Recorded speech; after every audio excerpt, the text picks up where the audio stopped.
Hi friends, welcome again to my channel. আজকে আমি তোমাদের সাথে শেয়ার করব লাউয়ের খোসা বাটা। লাউটা দেখতেই পেলে তোমরা, প্রথমে একটা বড় লাউ নিয়ে নিয়েছি। লাউটার অর্ধেকটা আমি কেটেছি, কারণ পুরোটা আজকে আমার দরকার নেই তাই।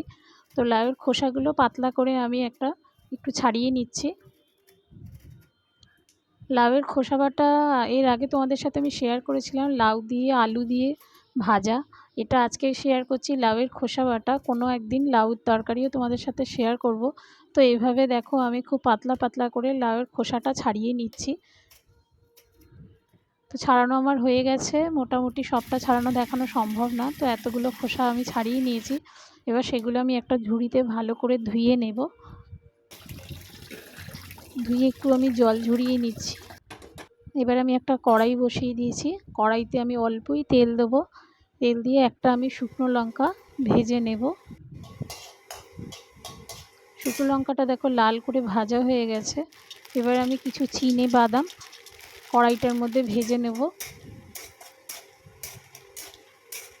চিনে বাদামগুলো একটু লাল লাল করে ভেজে নিতে হবে। তো চিনে বাদামও আমার ভাজা হয়ে গেছে। এবার এটা আমি চিনে বাদামটা তুলে নিয়ে কড়াইতে আমি একটুখানি কালো জিরে দিয়ে দেবো। কালো জিরে দেওয়ার পরে এবার এই পাতা খোসাগুলো, সেই খোসাগুলো আমি দিয়ে দিলাম। একটু নেড়ে ছেড়ে সামান্য একটু নুন দিয়ে দেবো,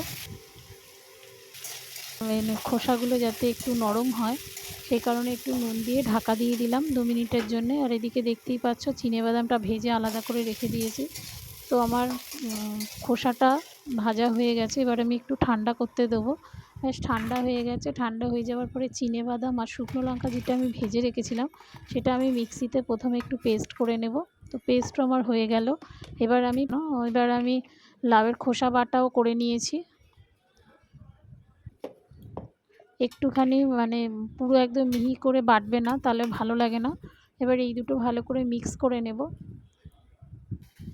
নিয়ে তোমরা যদি এই রকম রেসিপি পেতে চাও আমার চ্যানেলটাকে অবশ্যই সাবস্ক্রাইব করবে। এটা গরম গরম ভাতে সার্ভ করব। ভিডিওটা যদি ভালো লেগে থাকে অবশ্যই একটা লাইক, কমেন্ট এবং শেয়ার করে দিও।